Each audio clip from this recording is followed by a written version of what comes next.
Welcome to the greatest podcast in sports betting entertainment. My name is Tanner Kern, certified G, bona fide stud, and you can't teach that. In this right here, this is G Money Grant Mitchell. We are delivering you the Friday picks, the Thursday recap, everything you need to know about the NCAA tournament, and you can't teach that. Bada boom. Man, the people in the room. G Money Grant Mitchell, how you doing? I'm doing very good, Tanner. Well, that's a lie. I'm doing okay. I've been better. I've got a sore throat, but I'm battling through it. It's March Madness. It's an important time of the year, not just for you and I, but for everybody in the sports fandom, in the sports world. I don't know if you saw this actually, but before the tournament, the American Gaming Association said that they're going to be $2.7 billion bet on this game, which I think is pretty wild. Well, I love betting On the NCAA tournament, sorry. Yeah, like I love betting on the NCAA tournament, but I'll say this. You're basically donating every time you place a bet because you don't know what you're going to. It's like roulette. It's like you're getting black or red on roulette pretty much. That's all it is because you don't know what's going to happen with these kids. Yeah, we were talking before we started recording today saying that, we're going to bet a little bit here and there, but it's not until like the Sweet 16, Elite 8 that you're probably going to see the real money start to come out. And you said that you mostly just stick to futures, which I'm guessing a lot of people probably do as well. I know I got my futures bet down. I talked about it on the show. I got Auburn for plus 2,200. So I'm holding on to that one. Well, sad thing, Grant. That's not going to hit because the East is loaded. But I do more futures than like the straight plays. I'll play a little bit, just more for fun, I would say. But my futures is where I go heavier. Like right now, I'm set up very well. I have UConn to win the East. I have Illinois to win the East, and I have Iowa to win the East. So I went heavier on UConn, Illinois, and Iowa because their odds. Obviously, a smaller bet can win a lot of money on those teams. You have Auburn. UConn needs to get through Auburn most likely in the Sweet 16 to get to the championship. But I'll say this. If Illinois can't beat Duquesne and Iowa State can't beat Washington State, I don't know what to say. Duquesne's not a good basketball team. I don't care that they won yesterday. Duquesne is horrible. I couldn't believe they won yesterday.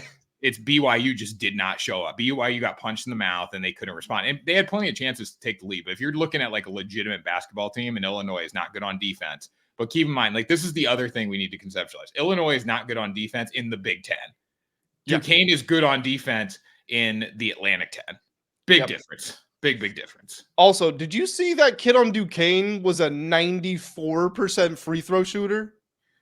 Yes, I did. I was dozing in and out throughout that game, but I know they hit free throws down the stretch. I was more like, okay, I'll watch a little bit. I'll go to flip to the other game. So I was back and like they're all on the same screen, but I wasn't as focused on that Duquesne game until like late in it. Dude, that's better than Steph Curry. Like low key, I don't know how. I'm not gonna act like I've been grinding the tape on Duquesne. I don't know if that kid's got a future in professional basketball, but if he doesn't, like become a coach, literally become a shooting coach, get a poppin' Instagram page like Lethal Shooter or one of these guys. If you're shooting 94% on free throw, that's crazy. Like I you know what I need to do? I need to look up how many free throws he's actually taken this year. Because if he's taken like 12 and made 11 or something, I guess that changes it. But 94%, that's wild. Definitely. So before we break down the bracket, guys, make sure you subscribe to the YouTube channel. We're still going to be posting content on here. We're going to be switching YouTube channels at some point. We're not exactly sure when that switch is going to take place, probably in the next week or so. But stay tuned for announcements there. We'll still be posting content on here, still have the shorts. So make sure you subscribe here and check out WSN.com because we have a ton of picks, props, all that stuff, and promo codes to get you locked in for free bets, for bonus bets for March Madness. Yep, 100%. All right, Tanner, let's talk about some of the big results from yesterday. The biggest result, no doubt about it. If you argue with me on this one, I'll be surprised. Oakland 80, Kentucky 76. John Calipari's team goes out early yet again. I think Jay Wright had some interesting comments, and I read them very quickly, so forgive me if I'm misquoting him. But I think he basically said that the era of one and dones dominating college basketball is over. And I didn't read too much. Again, I just glanced over it, but I would assume that he was referring to the overall increase in skill level in college basketball, the NIL money, meaning that teams are constantly on the move. There's more parity, or players are on the move, sorry. But yeah, I mean, we've seen this happen to Kentucky before. They just continue to lose these early games that they should be getting past. And shout out to Oakland. It all comes down to who can make their threes and who can't make their threes. A mid-major team can win on a day where they make their three-pointers, and that's exactly what Oakland did. Golke was fantastic for them, had a hell of a performance. Kentucky, I mean, they made some big shots too late in the game. They just couldn't get a stop on defense. They didn't look locked in. Like, they had the moment where they forgot that it was an and one and threw the ball out of bounds on the free throw. Like, there were just some really questionable plays from them, but again, they're a young team. I think they'll be back if Cal is back. I don't know. I mean, for them to buy him out, though, he has a lifetime contract. I think the buyout's $33 million. A lot of money. Yeah, I don't think Cal's a bad coach, but I mean, it is just kind of the times we live in. Like, no, you are bad. Zion Williamson, RJ Barrett, and Cam Reddish didn't win a national championship. Like, these quote unquote, we when we talk about super teams, we talk about it in NBA context. You don't really see super teams win March Madness. And again, it goes to the parity. It goes to the fact that these are young kids.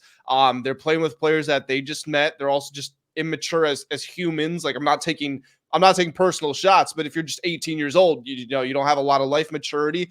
And when it is March Madness, you got to win 6 straight games. Like, it's literally a one and done. When you're in the NBA playoffs, it's a best of 7. The best team pretty much always wins. Anything can happen. Oakland is not better than Kentucky. And I think it was Golke that said it. He said, these guys are going to go be in the NBA. I know that I'm done after I finish here, but that doesn't mean that I can't compete with them for 40 minutes in one game. And he's correct. That is exactly right.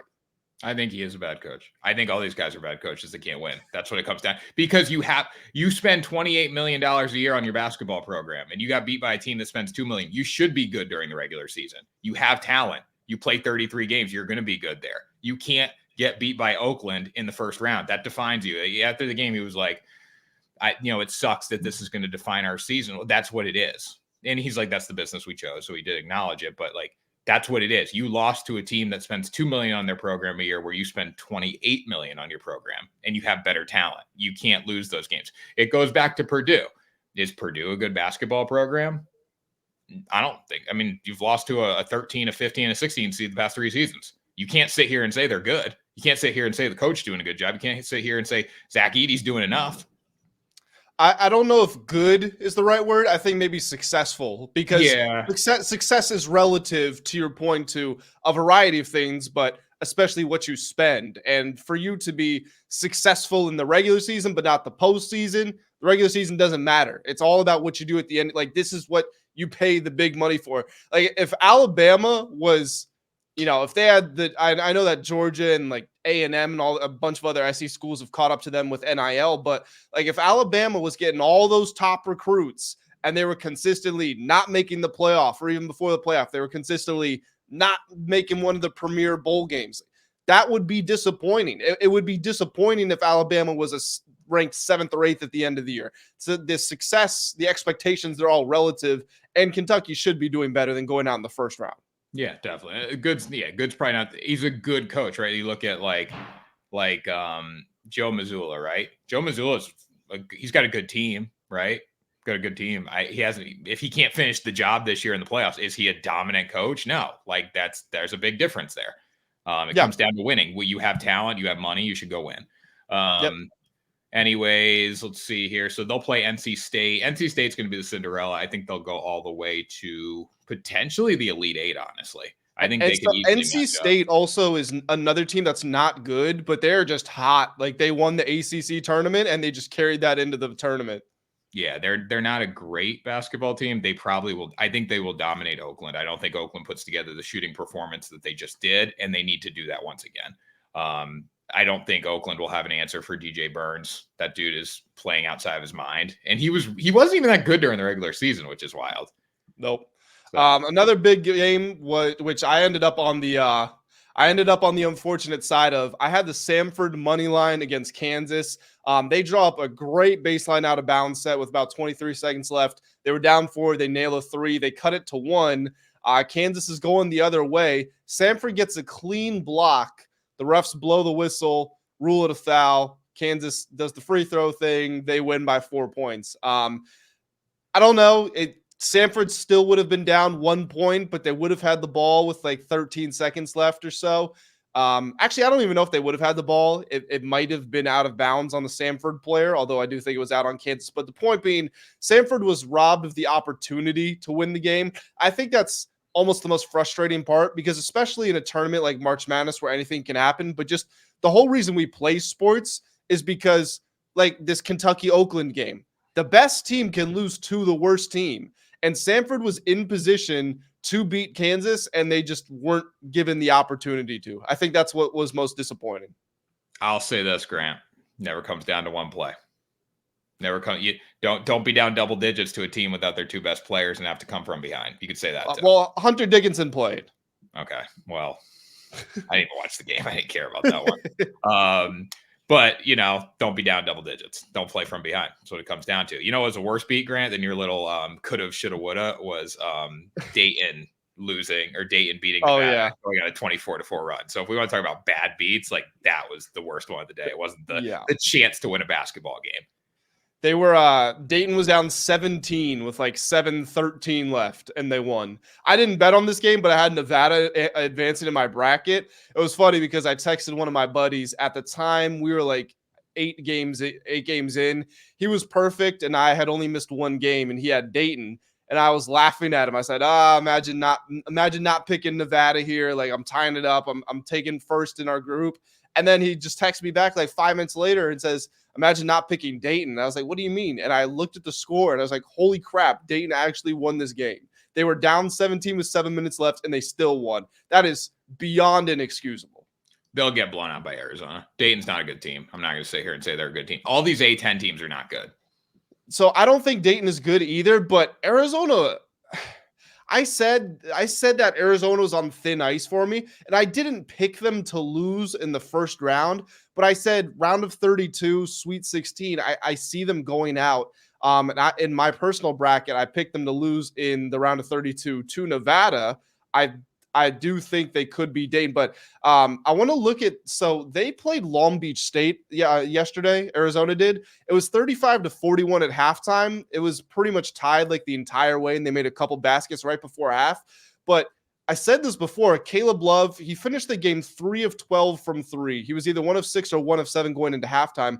He's going to have these really inefficient nights shooting the ball. Now, credit to Arizona. They battled back despite that, and they won the second half by 14 points. But on a night where they're facing a team that's a little bit better than Long Beach State, if they get this type of outing from Caleb Love again, which I do think is going to happen, I think they go out pretty early. So it just kind of confirmed what I was already expecting from them. And I think they'll beat Dayton, but I certainly think an upset is alive there. I've watched a lot of A10 basketball over the final month of the season, and I can't support any Atlantic 10 basketball programs. And I will say, if Duquesne beats Illinois, I will be shocked. That's my A10. That's the one. I just can't get behind the A10. These dudes literally throw the ball out of bounds for no reason. They throw it over people's heads. They don't make shots. I don't know. It's crazy. Any bigger results that you want to talk about yesterday? I think everything else was relatively expected. Yeah, Oregon dominated Carolina. South Carolina couldn't have that. Creighton beat Akron. All the powerhouses took a little while to get going. Nobody dominated right from the jump and just stayed. But like in the second half, like I was a little worried about Iowa State at halftime. Not gonna lie, they came through and just dominated South Dakota State. Same thing with Illinois too against Morehead State. Like that was close at the half. Both blew them out, so I agree with that. Looking ahead to Friday's games, the day you're hearing this, obviously, hopefully, or else you're a little behind. We got 3 number 1s in action. We got UConn, Houston, Purdue. They're all making their tournament, not debuts, but their first game of this tournament.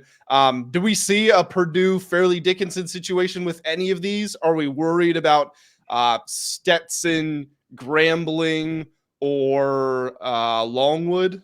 I'm worried about Stetson's well-being in this basketball game. I'm genuinely concerned for them because UConn is not losing to Stetson, and that will be the one game where Stetson gets beat by 70 points. If Stetson beats them, that's not going to happen. Houston versus Longwood. Houston's going to roll Longwood. Purdue versus Grambling State. Now, Purdue has a background of losing to really low seeds. So or high seed. I don't even know. Yeah, low seeds, right? It's high seeds, I It's think, high. because the Yeah, number's higher. It's weird. it's interchangeable. Like people use it both ways. Yeah. I would love to see Purdue get knocked off by Grambling State. I think that would be the funniest thing ever. I don't think it's going to happen, but no, I don't foresee any of the one seeds losing today. I think UConn will win by the most. I think Houston will just beat Longwood into submission, and I think Purdue will ultimately win the game. But if Purdue is close at the half, watch the second half because that's just their background of losing to good teams. Can you explain to me why Grambling, Georgia, and the Green Bay Packers all have the same logo? I don't know. Probably like the high schools steal like teams' logos. It's probably like What, you know what it looks? It looks like when you join a fantasy football league and you can just create your own logo on the helmet super quick. I guess literally what it looks like they all did. yeah. I don't know. I've never even thought of that. That's a good take there.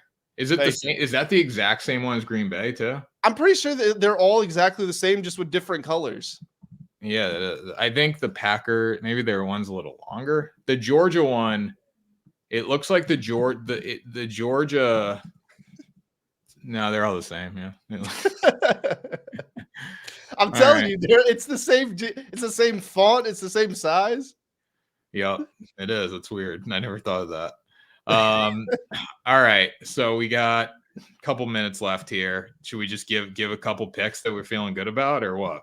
Go through a Yeah, game or two? a team that I like in this one. I don't know. Here, let me check the odds. So I don't know if I'd lay the points. The money line's minus 137, which isn't the worst thing in the world. I would be taking New Mexico to beat Clemson here. Even though New Mexico is the underdog as far as seed goes, they're the favorite on the sports books. Normally, when that happens, the sports books, they're on to something. New Mexico is ranked 11 spots higher than Clemson in Ken Palm.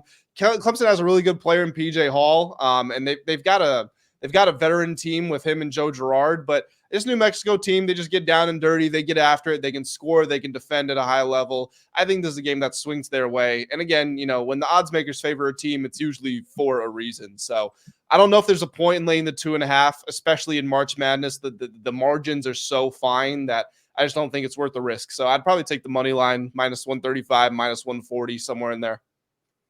I like that. I do like that. I think that's going to be an interesting play there. I have a few here that I'm looking at. I not necessarily picked. My favorite pick is probably the under of 173 in the Alabama versus Charleston game. You're going to ask Charleston to come out and score 75 points to get this game over the total. There's easily a path for it to happen. There's so much going for unders in the NCAA tournament, even though Alabama scores a lot and they're 6th in pace of play and they're the best scoring offense in the country. Getting to 173 in a tournament game, first round, very hard to do. So I took the over that you had for Kentucky, and obviously that one hit the under as well. It did hit the under. And you know what's crazy though? It wasn't close. Like it lost by 8 points, I think, right? 8 to 10 in that range. But watching that game, I understand why it was at 162.5 because there was easily a path for it to get there. I think we're going to see one of those similar paths today in the Alabama game. Like you're watching the game, you're like, this could easily get there because the scoring pace is going to pick up from time to time. It's still not going to get over though, or hopefully it doesn't. And Charles in this game too, like I always say this about teams that have one unique characteristic in the tournament. Normally I like it better for higher seed. What are we gonna the higher like the lesser teams, because again the lower higher things interchangeable. Like I don't necessarily love the top teams that have this super unique quality. Alabama's is their pace, and to your point, but like if they play a team that slows them down at all, it's game over. Like they can't defend. So if their shots aren't falling, if the pace slows down, Alabama, has a really good chance to lose here. And Charleston knows this. So like I just expect that Charleston's not going to try to run with these guys. They're going to do the opposite. They're going to try to slow it down as much as they possibly can. So I think then there's a pretty smart play there. I did not see that, but I'm probably going to be betting that. Yeah. And then I like, James Madison is the most public dog in the world. And Samford was a public dog too. They ended up winning outright. They covered.